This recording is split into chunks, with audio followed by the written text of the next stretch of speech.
What is going on, YouTube? We are back with another Sunday recap. I'm your host, the Financial Conspirator, your guide for everything financials and conspiracies. We got the brother Rakeem here on the Gregorian New Year's Day. How are you feeling tonight? Peace, brother. I'm feeling good on this Gregorian New Year's Day. You know what I'm saying? Yeah, man. It's been a little while. You know what I'm saying? Schedule's still adjusting and whatnot, but you know what I'm saying? Feeling good on this New Year's, and I'm hoping for the real New Year's. You know what I'm saying? Inshallah, I'm feeling good then as well. So let's get it. Absolutely. Let's get right into it. Today we're going to be covering the job layoffs. As always, interest rates slowing down, but what does the pace of these interest rates, how do they compare to previous interest rate hikes? And another stimulus bill or spending package was approved by Congress, so we're going to take a look into that and see if that means more inflation is on the way. And we've got some interesting gematria numbers for Bitcoin adoption, some Bretton Woods type events going on, and then we're going to talk about the potential market cap of Bitcoin when this said adoption takes place. So let's get right into it. Goldman Sachs CEO says layoffs coming in January. Goldman could cut as many as 4,000 jobs in the next few weeks. Now, Jerome Powell in the last meeting said that we simply don't know the coming effects of this pace of rate hikes. We don't know the full effects of what's going to happen. So we have never seen the interest rates come up this high, this fast. So what do you think that means for the coming job market, housing market, or the car market? Do you think these people that are already spending more in credit than we have since 2008, do you think that raising interest rates by 50 basis points every other month is going to help that situation? Surely it can't, right? Absolutely not. I was just looking at some credit cards, you know what I'm saying, to get into. And the interest rates on credit cards are crazy. And the thing is, there's a lot of people heavy in credit card debt. That is not about to help anybody anytime soon. And as for the jobs, now, what's pretty interesting to me is how, all right, interest rates are being raised more and more layoffs are coming, more of these big companies are laying people off. And then people are just like holding onto their money now and really purchasing things like of necessity and stuff like that. What's very interesting to me is how AI is getting like bigger coverage in the mainstream media and stuff like that, making it like a like desensitizing people to AI is actually like really in position to taking jobs. Like I was just using Chat GPT. I was like, bro, Mm-hmm. this is crazy. You know what I'm saying? I'm like, this is different. So I think it's like working hand in hand with the layoffs and the rise in artificial intelligence. I think that's very how would I say it It's um coming, man. yeah, it's It's very man. inevitable. Yeah, It's inevitable. It's not going to be a point where we go back. We're going to be like, oh, maybe we made a mistake with this AI stuff. We're going to slow it down. That's not going to happen. There's only going to be more AI adoption. There's only going to be more algorithmic trading coins. There's only going to be more AI art programs. It's only yeah, capitalism can only produce more, more. That's all it can think about. So more rate hikes. All right, and just to visualize how fast we've been moving up. Look at the 1915, 1918. Look how slow and look how long it took for us to get to 2 points. yeah, It took us 3 years to do what we did in what is that? 5 months? yeah. 3 years versus 5 months, and we're talking about credit card debt at near all time highs. We're talking about 40% of the money was printed in the last 2 years. Okay, so Mm. if you think that the downside is done, all time highs are coming up in 2023, I would slow your roll. Just just a little bit. Plus on the brink of World War III. You know what I'm saying? And when it comes to those interest rates, I was just looking at we're close to those 2007 levels where interest rates got up to 5.2%, 5.2%, and I Yep. think that panned out for about a year and a half. But this, like, we're about to be at 5.2 fast, and I Yeah. believe we're at what, for 4.7 or something like that interest rates at the Hmm. moment. So a couple more rate hikes, we back at that 2007, 2008 level, and then 2008, that's when interest rates started to head back down. Yep. And we already have higher debt than we did in 2008. We already see home prices appreciated faster than they did before the 2008 crash. Like Crazy things amount are so of debt, unaffordable. 31 trillion on paper. Yeah. Yeah.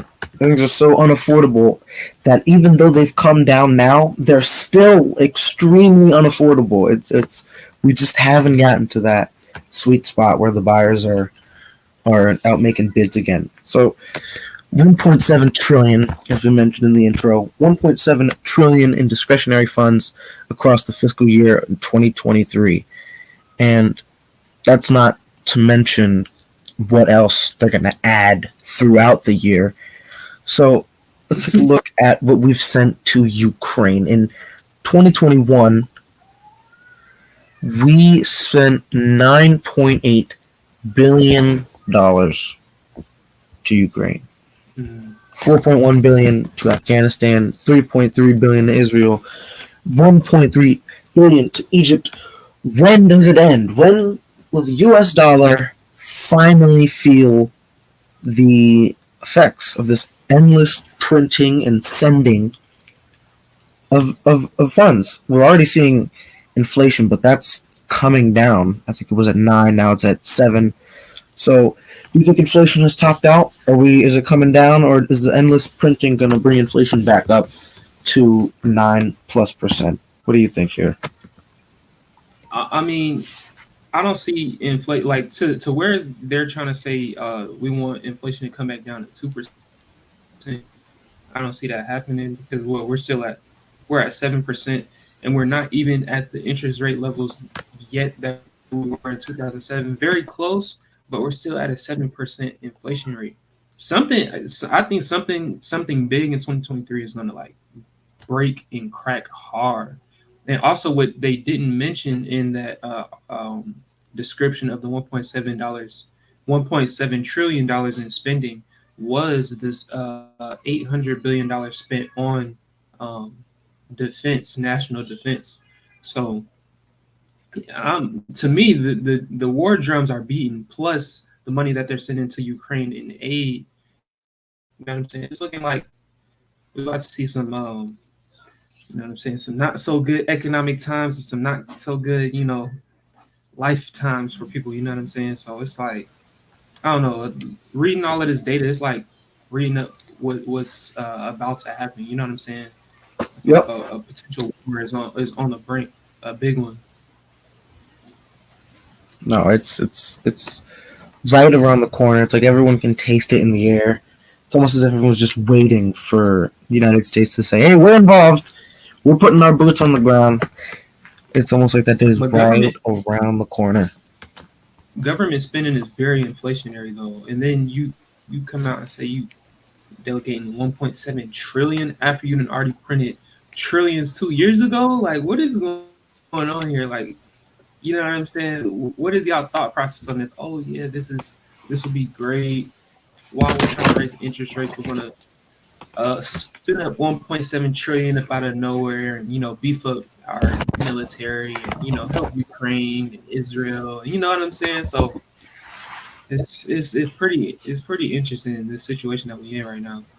It's ridiculous if you ask me. But the solution, oh, the solution.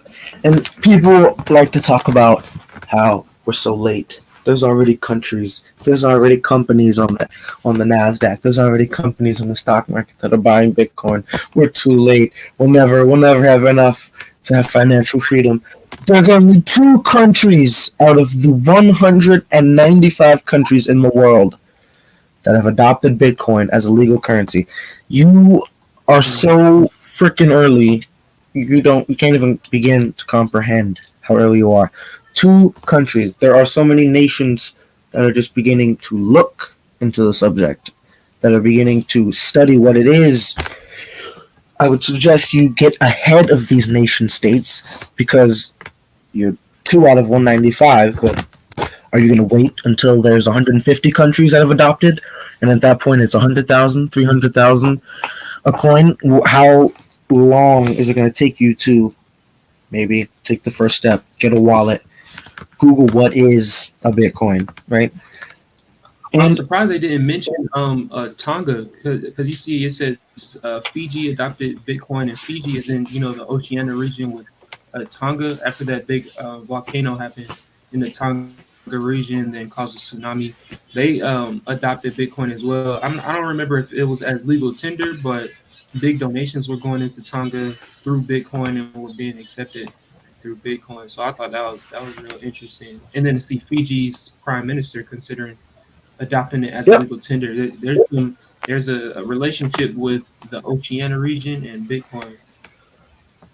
Oh yeah, there was Nigeria, Brazil, Prince Philip of Serbia, all of them looking into Bitcoin very recently because Nigeria just put out a CBDC, and I think they had a 3% usage, and it was so bad that they started to limit how much the Nigerians could take out of their ATMs, $250 a week, because they didn't want as much cash to be in the system. And so if you go look at the numbers, Nigeria has one of the highest percent usage by population. I think it's around 65%. As of near the end of 2022, they did a poll. 65% of Nigerians have or use Bitcoin. So where you find financial terrorism, yeah, it's everywhere. Nigerians, like 25 years young and younger. You know what I'm saying? So it's like we can see through the younger generation where the economy is going, especially with a lot of stuff being digital and digitized, you know what I'm saying, where people are working digitally and stuff like that. Like the money is also moving digital as well. So it's like, Yep. The money and the technology. It was the young people who pushed for the internet to get adopted. It was the young people who pushed forward for the printing press to take hold and to not have the church control all the Bibles. It was the young people who pushed for change, and the young people want control of their money. We don't want something you can just print out of thin air. We want 21 million coins. So let's look back in the past. Bretton Woods, the meeting in which the United States decided to take the US dollar off of the gold standard. 44 nations met during that conference. And 44 nations met with El Salvador to discuss Bitcoin. So if you don't think history repeats itself, God damn it, it's rhyming. You can't tell me this isn't rhyming. Yeah, they creating events and scenarios to match up to it. You know what I'm saying? That's all it is. They look back at what they did before, and they like, oh, let's do this. You know what I'm saying? 44 countries now to meet in El Salvador. When in 1944, July 1st, 44 nations met in New Hampshire. You know what I'm saying? So you see they align in the number 44 up a lot with this right here. So and what Bitcoin's market cap right now is probably like 400 billion. Yeah, 385 billion right now. Yeah, we're on there. Yep. So we're around 400 billion. Yep. So, yep. 400 billion, and right now gold is 6.5 trillion. The stock market is around 63 trillion. Real estate around 75 trillion, and the global debt 303 trillion, and all the cash in the system 30 trillion, not including whatever they keep printing. So the 385 billion compared to, let's just compare it to gold, 6.5 trillion, because Bitcoin is digital gold, 10 times better than gold. So if you think that you're late to the game, you're late to the market, think again. Think again. Yeah, no, although we're talking about Bitcoin, I just wanted to mention too what's interesting about the Bitcoin Lightning Network and networks like XRP. Although it's heavily centralized and all that types of stuff, people don't care. People don't care about centralization, but XRP and the Bitcoin Lightning Network have great potentials of unlocking a lot of liquidity that is not on books. So. This just was on the records. All of these numbers was on the records. Off the records, it's so much money. Like I believe the Bank of International Settlements just said it's around like $80 trillion worth of, I think it's like off the books debt or something like that, or it's ridiculous. It's crazy. Yeah, and the Bank of International Settlements is only allowed 2%. Well, they'll be allowed 2% by 2025. Right now, they're only allowed 1%. They're only allowed to hold 1% of their balance sheet in Bitcoin. And when 1%. You consider how big of corporations these companies are, 1% and 2% are huge amounts. We're talking about the entire network of the central banking system, the hundreds of trillions of dollars. And that's what people got to understand. I'm gonna look that up right now. Like, how much do they have on their balance sheet? Too much. So let's see what we got here. Singapore-based blockchain firm AAA estimated that as of 2022, the global ownership of Bitcoin and crypto is around 4.2% worldwide. How many people have phones? 90% of the world. How many people use the internet? 63.5% of the world. So if you think that you're too late because 2 countries and a couple technology companies have adopted Bitcoin, just look at the numbers. Look at the numbers here. All you need to access Bitcoin is a phone. Do you know how many people there are in the world? How many millions, billions of people in Africa that are unbanked, will never have access to a bank account, but they have access to a phone. They have access to the internet. So 4.2% compared to 90% and 63%. And that's trillions of That's 5.07 billion users. And that's 7.26 billion users compared to 320 million. And you think you're too late to buy Bitcoin.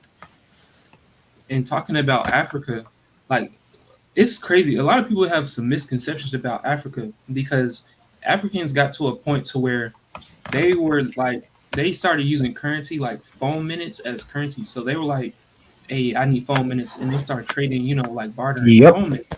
So when it comes to something like crypto and they have like a product or, an asset that they can transact as value as mediums of exchange and have the potential of, price appreciation on that asset to where they can make money and become, like wealthy and, provide more funds for their family and stuff like that, store their wealth in something digital, which a lot of them have phones. 90% of the entire world has a cell phone. And a lot of these people, I've seen videos, people are on the Bitcoin network on a flip phone. A flip phone. Flip phone? You're damn right. Whoa, that's crazy. It's crazy. So you got to understand, as long as you have internet and a phone or some type of device, you can run the Bitcoin network on your phone, which is insane to me. And once you get the Bitcoin, you don't need internet anymore. You could take it offline and never touch the internet ever again. Exactly. So, I mean, like, the playing field is really like global at this point. You know what I'm saying? That's what crypto opens up, is a global playing field. And as long as there are miners and more people who get into mining Bitcoin, the state of the Bitcoin network will always be, up and running, because miners want to profit too. So they're going to keep the state of the Bitcoin network healthy while they're also earning revenue mining. You know what I'm saying? Exactly. And I saw a post on Twitter that was trying to say that the 2 pools control 90% of the Bitcoin miners, Well, if any of those pools ever decide to do anything funky, each one of those miners could immediately pull out of that pool and direct their mining power to another pool in a blink of an eye.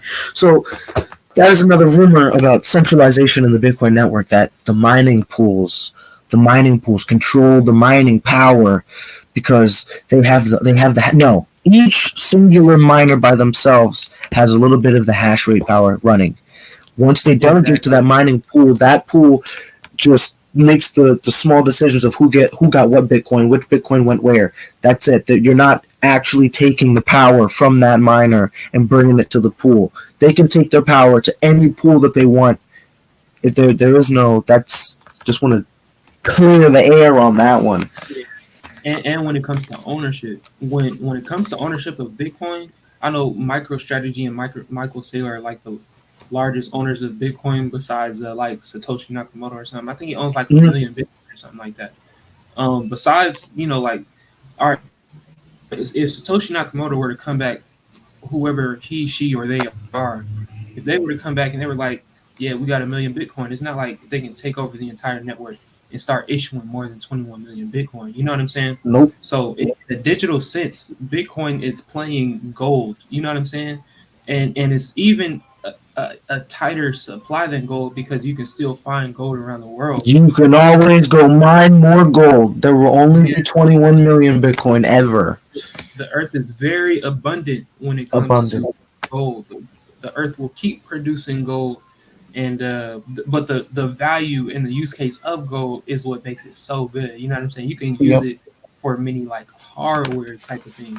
When it comes to Bitcoin is like your guaranteed returns down the year, down the lines of time. Like if you just hold Bitcoin, mathematically you are guaranteed returns. It's supply and demand. It's math. For that. Yeah, exactly. It's literal math. The network is powered by computers doing mathematical equations. It's math. 1 + 1 will equal 2 tomorrow, and it will equal 2 the day after that. That's what Michael Saylor said. The beauty of Bitcoin is not that you can send $1 million to someone across the world, although that is half of it. It's that you can send $1 million worth of Bitcoin 1,000 days from now, and it will be uncorrupted. It will equal $1 million. It won't be debased by any amount of printing, and it's uncensorable. It's there forever. With a cash transaction, it's done the second you do it. You can reverse a credit card transaction. The non-censorship ability for me is the big one because we see the cancels culture in the media right now. So if you just, you know what I'm saying, Bitcoin is a hedge against social credit scores and systems and stuff like that.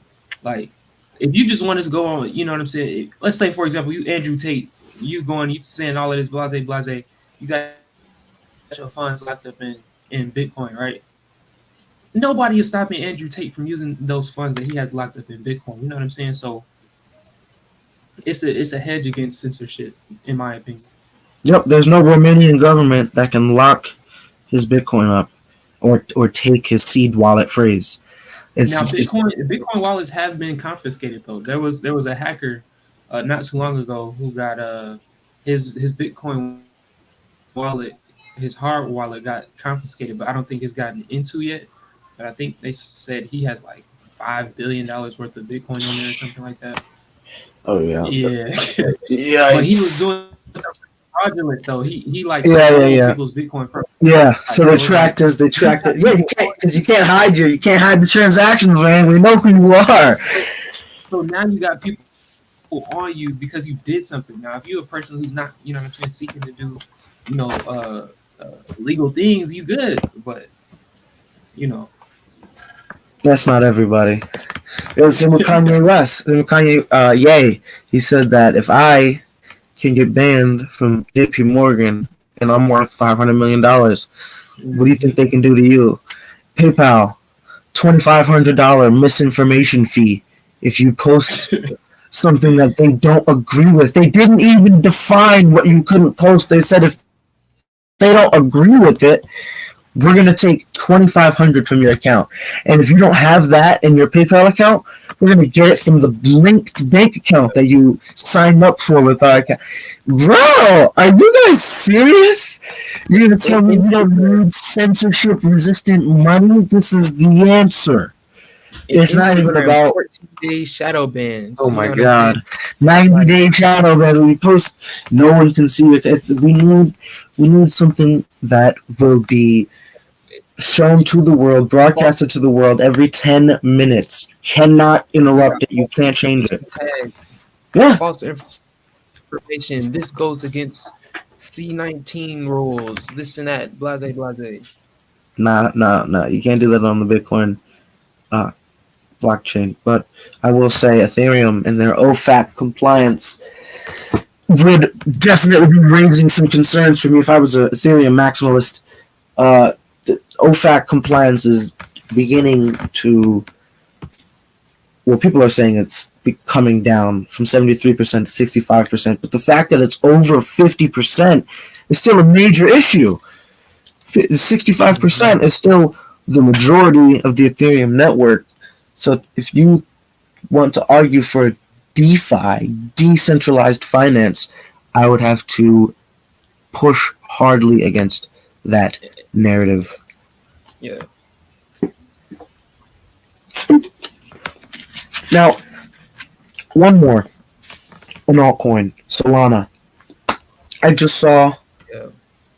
Vitalik Buterin defending Solana on Twitter. What do you think about that? Did you see that rant he had about the Solana network being stronger than ever, despite the price being down 96%? I didn't see. So what was his case? I didn't see what he said, but what was his case for the state of the network and the price? I was saying that the price is not reflective of how strong the network is, or how strong or how bad the devs are working and partnerships they have. I mean, it makes sense. Google's got to see something in this company. It does make a lot of sense, because when it comes to like Bitcoin, the state of the network doesn't determine, or the price doesn't determine the state of the network. But with Solana, some concerns that I have, then I'll get into, like some pros that I do have. The concerns is the fact that developers have been leaving, NFT projects have been switching to the Ethereum blockchain, the OFAC compliant Ethereum blockchain. But also another con. There's been some hacks and some decentralized applications on Ethereum, and a lot of money has been lost, a lot of liquidity has been lost from Solana DeFi. So that's the bet. Like Solana is on the edge right now, and I believe Solana is around 95% off from the all-time high. And if we look at it, Solana has never really went through a bear market, so I think Solana could get down to at least 99% off. That's crazy. But here's the thing, I still don't think Solana is dead though. Mhm. That's the thing, because when you see people like the T-Mobile's still involved in tech like this, when you see the Googles, these big corporations, you have to ask, why are they still involved with this? Why is the Helium decentralized application, which people have many Helium miners all over the world, basically providing a 5G connection to anybody with the device that can connect to 5G. You have to ask yourself, why have they not switched from the Solana blockchain yet? You know what I'm saying? In the midst of all of this going on, plus Solana has been taking a big hit because FTX was very leveraged in Solana. So that Solana being tied to FTX is definitely what's killing the price. But for the state of the blockchain, I think Solana is going to end up pulling out of this in the next bull run. I think we could see Solana come back, but we're going to see some very in the digits, like low digit prices for Solana, in my opinion. But that's for me. I think that's a great opportunity to buy. I don't want to just be one of those buy the dip for the altcoin type of people. You know what I'm saying? But for this, what I've seen from Solana, they have performed very well.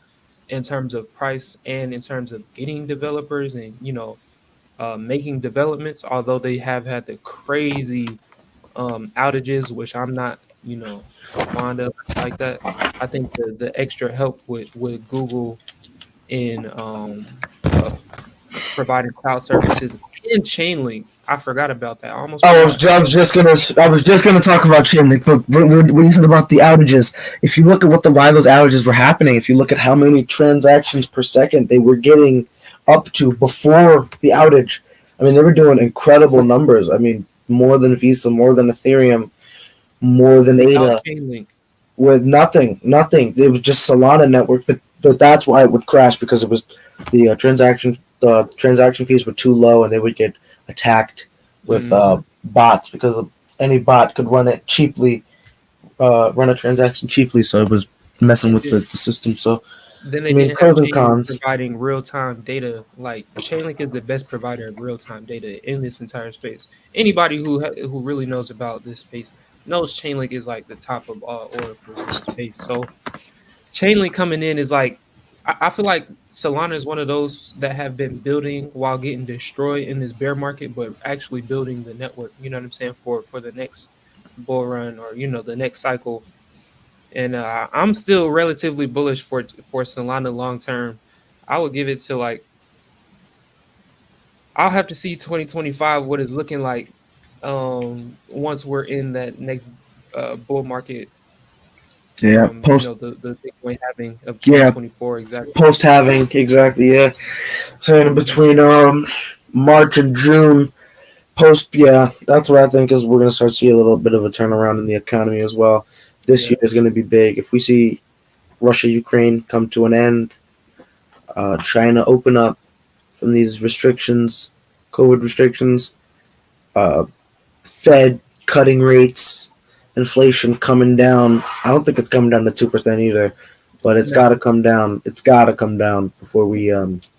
Another interest rate hike could push those altcoin prices down to those 95, 97% off levels. Solana down to that 99% level, which is looking likely. Mm-hmm. Bitcoin down to like those 80, 85% off levels. Because I believe Bitcoin is like 75% off right now. And think about it, like when you go on clearance to anywhere that you like and you buy clothes and they got a clearance rack and it's 50% off in the investing world, why would you not regardless of the environment, why would you not invest into like the number one crypto, which is down 75%? Mm-hmm. I remember buying Bitcoin at 30,000. Why would I not buy it at 17 or below? You know what I'm saying? Yeah, So I agree. yeah, 100%. The price is the tip of the iceberg. The hash rate is making new all-time highs. The mining power, in the the bear market. strength of the network is new all-time highs. The number of addresses that hold one or more Bitcoin, new all-time highs. It's during a bear market, like during a global recession. This is not just during a price downturn. We're talking about the global economy during a downturn. We're seeing uh, Yeah. nation states, countries adopt technology because the people are going to dictate it, and the young people have chosen Bitcoin. Yeah, I'm still I bullish on think crypto long that's their choice. term, of course. I'm not getting blinded by Absolutely. the bear market prices. You got to look at the development. Nope. Like, look at Polygon right now, developing so much right now in the bear market. Polygon is going to be one of those ones. You think so? Oh, It's going to be. definitely I connected think with so. Ethereum, helping them scale Yeah. too. Yeah. Yeah.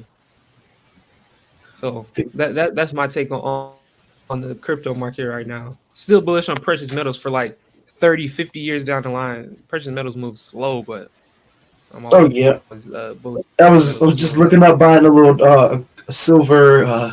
What's it called? Yes, Silver bar, JM Bullion or JB yes. Bullion. I was gonna. You know what I'm saying? I'm looking, man. Silver I'm is the looking. king. I'm looking, And, dog. and Cause and small. Look at those small grams of gold as well. Like you can, for the price of, let's say four. Yeah, I would say for the price of 4 silver ounces, you could get 1 gram of gold for about the same price. and it's easily recognizable with the eagle, so that if it economic downturn, it wouldn't be fake silver shit like that. So Yeah. that it's got to be easily tradable. No one's going to be able to trade a large, which is why we need something easily divisible like Bitcoin. No one's going to be able to trade a large bar of gold for some groceries or some. Unless it gets tokenized on a mass scale There we go. on some type of distributed ledger. And There then we people go. all around the world can exchange precious metals on a distributed ledger. Imagine back 1-for-1 and in real life with that gold. There's like endless possibilities. Exactly. The smart contracts. The smart contract world is gonna. I think it's gonna take the real estate market for sure by storm, because just the contracts themselves can take 6 months with real estate. So smart contracts, you already have the contract set up. All somebody has to do is plug into it. That's going to be boom, smart contracts. Changing the world, changing the money, changing the world. Exactly. Rakim, where can the people find you? You all can find me on Instagram at RahKimX. That's RAHKIMX. And then on TikTok, Rah.Kim, and on YouTube, RahKim as well. So that's where you can find me. I also have a ebook going over the beginners. For anybody who is a beginner in crypto, you don't know nothing about crypto, but you want to get involved, I have an ebook teaching beginners about blockchain and cryptocurrency. You can get that in the link in my bio on Instagram. Hey, thank you for joining me, bro. I will hope to see you all next week. Make sure you leave a like, leave a comment on what kind of topics you want us to cover next week. We are out of here. Happy New Year. Peace. Happy New Year, family.